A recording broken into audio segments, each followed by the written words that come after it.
Give the floor to His Excellency Subramaniam Jaishankar, Minister for External Affairs of India.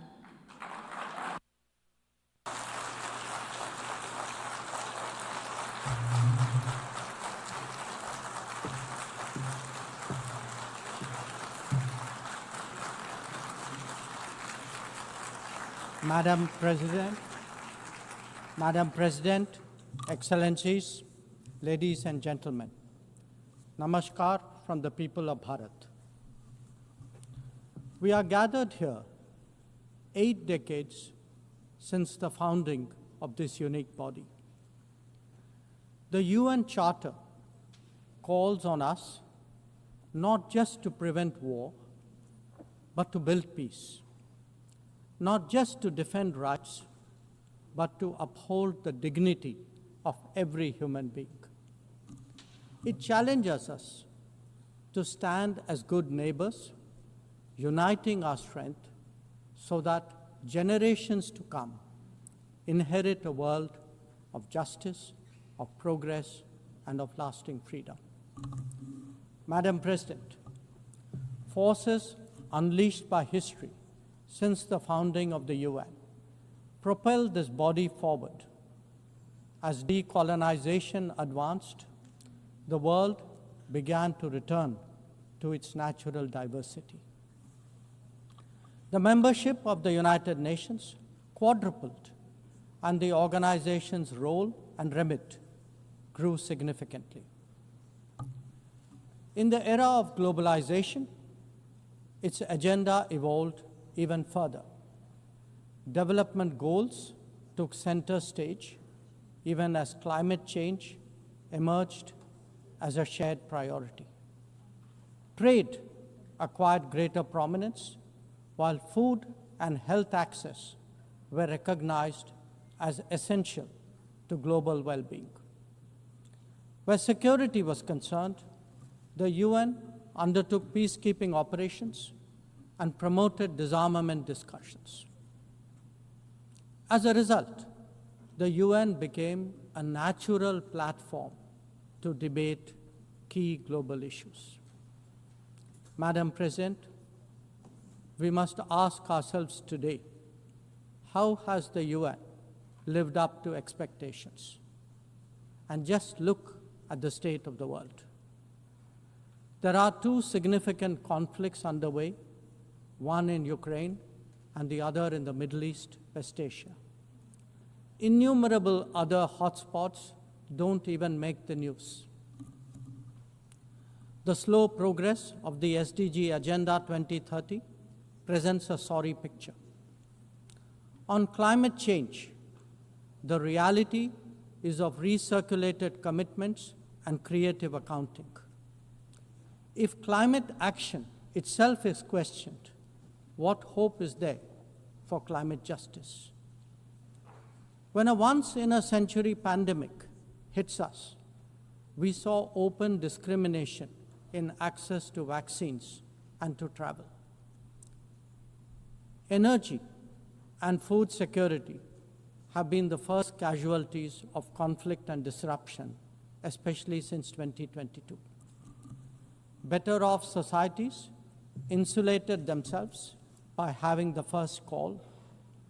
The resource-stressed ones scrambled to survive, only to hear sanctimonious lectures thereafter. When it came to trade, non-market practices gamed rules and regimes. The resulting concentration exposed the world to leveraging. On top of that, we now see tariff volatility and uncertain market access. As a result, de-risking is a growing compulsion, whether from limited sources of supply or over-dependence on a particular market. Economic concerns have other dimensions as well. Heightened technology control is one. The grip on supply chains and critical minerals is another.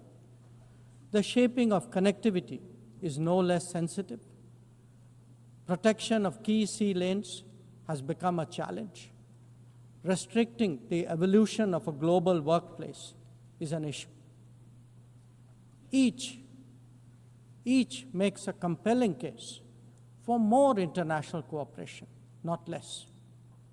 But are we really headed in that direction? And where has the UN actually made a difference? Madam President, as members of the UN, we meet here as sovereign equals. That is not a formalism, but a recognition of the inherent diversity of our world. Understandably, we have different history, traditions, heritage, and culture. For them to coexist, for them to enrich each other, it is imperative that we foster understanding and respect. This will only happen when we resist political interference and economic pressures, when narratives are free of prejudice, when double standards are abjured, and when pluralism is truly appreciated. Madam President, Excellencies, while asserting our rights, we must also firmly face up to threats. Countering terrorism is a particular priority because it synthesizes bigotry, violence, intolerance, and fear. India has confronted this challenge since independence, having a neighbor that is an epicenter of global terrorism. For decades now, major international terrorist attacks are traced back to that one country. UN's designated lists of terrorists are replete with its nationals. The most recent example of cross-border barbarism was the murder of innocent tourists in Pahalgam in April this year. India exercised its right to defend its people against terrorism and brought its organizers and perpetrators to justice.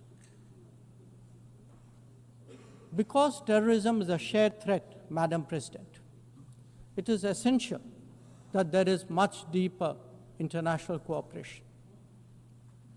When nations openly declare terrorism a state policy, when terror hubs operate on an industrial scale, when terrorists are publicly glorified, then such actions must be unequivocally condemned. The financing of terrorism must be choked, even as prominent terrorists are sanctioned. Relentless pressure must be applied on the entire terrorism ecosystem. Those who condone nations that sponsor terror will find that it comes back to bite them. Madam President, an objective report card will show that the UN is in a state of crisis. When peace is under threat from conflicts, when development is derailed by lack of resources, when human rights are violated by terrorism, the UN remains gridlocked. As its ability to forge common ground diminishes, belief in multilateralism also recedes. Central to the erosion of the UN's credibility has been resistance to reform. Most members strongly desire change, but the process is being made an obstacle to the outcome. It is imperative that we see through this cynicism and purposefully address the reform agenda. The historical injustice done to Africa should be redressed. Both permanent and non-permanent membership of the Council must be expanded. A reformed Council must be truly representative, and India stands ready to assume greater responsibilities. Madam President, today the predicament of the Global South is especially acute. Bharat under the leadership of Prime Minister Narendra Modi, believes that it has both a duty to contribute and an obligation to motivate. That is why we have undertaken more than 600 major development projects in 78 countries, as well as innumerable community-based initiatives. They range from large infrastructure to small livelihoods, from capacity building to people's welfare, from concrete assets to education and training. Turbulent times require that we step forward during moments of crisis. India has been forthcoming in that regard, especially in its immediate vicinity. Whether it is finance, food, fertilizer, or fuel, we have responded to the urgent requirements of our neighbors. Madam President, climate events and conflicts have created a demand for HADR assistance. Reflecting our growing capabilities, Bharat has endeavored to be a first responder. Be it essential medicines or relief supplies, the operations of a field hospital or limb fitment camps, these efforts covered 19 nations last year. The people of Afghanistan and those of Myanmar saw India extend its hand during recent earthquakes. Our efforts at ensuring safe commerce, combating piracy, and preventing attacks on shipping in the Northern Arabian Sea also bear mention. And the Indian tradition of UN peacekeeping operations continues in the Democratic Republic of Congo, in Western Sahara, Central African Republic, Golan Heights, Cyprus, Lebanon, Abyei, South Sudan, and Somalia. To put it clearly, our soldiers ensure peacekeeping, our sailors protect maritime shipping, our security counters terrorism, our doctors and teachers facilitate human development the world over, our industry produces affordable products, our techies promote digitization, and our training facilities are open to the world. These remain the core of our foreign policy. Madam President, each one of us has the opportunity of contributing to peace and prosperity. In the case of conflicts, especially Ukraine and Gaza, even those not directly involved have felt its impact. Nations who can engage all sides must step up in the search for solutions.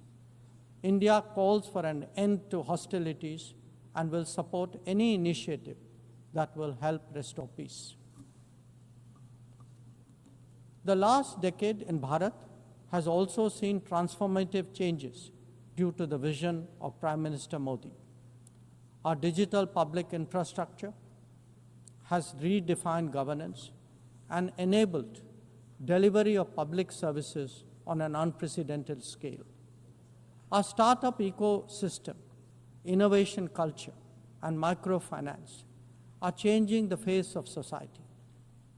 Our rapidly growing infrastructure facilitates both ease of doing business and ease of living for citizens. India remains committed to sharing its experiences and tools with others on their journey of development. Artificial intelligence as a horizontal and cross-cutting technology has a particular promise for development. India's approach is to harness it responsibly for human welfare.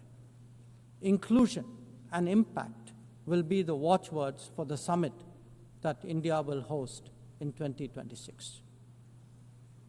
Madam President, Bharat approaches the contemporary world guided by three key concepts. One, Atmanirbharta, or self-reliance.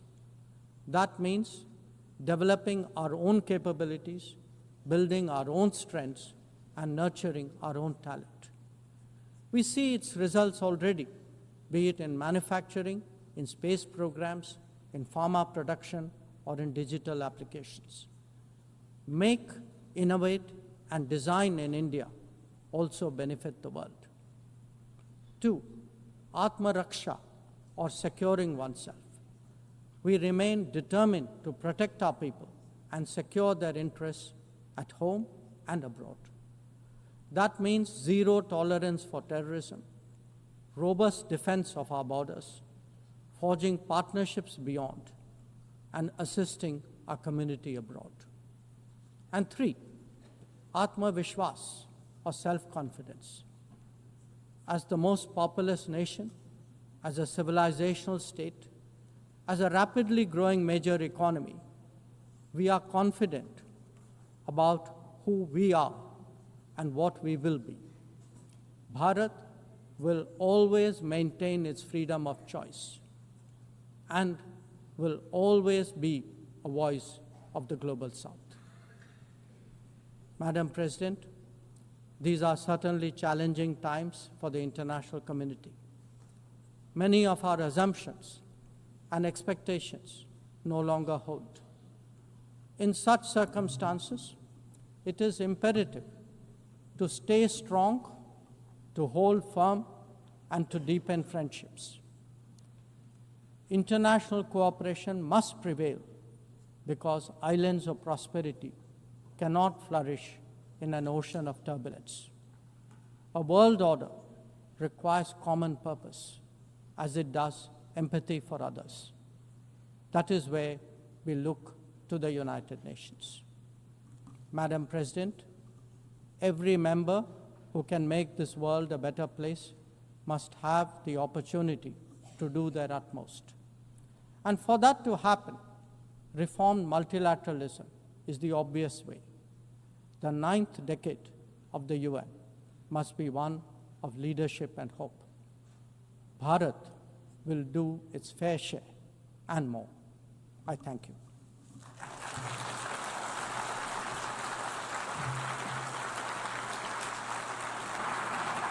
I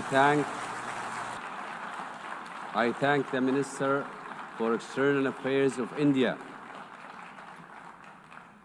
والآن أعطي الكلمة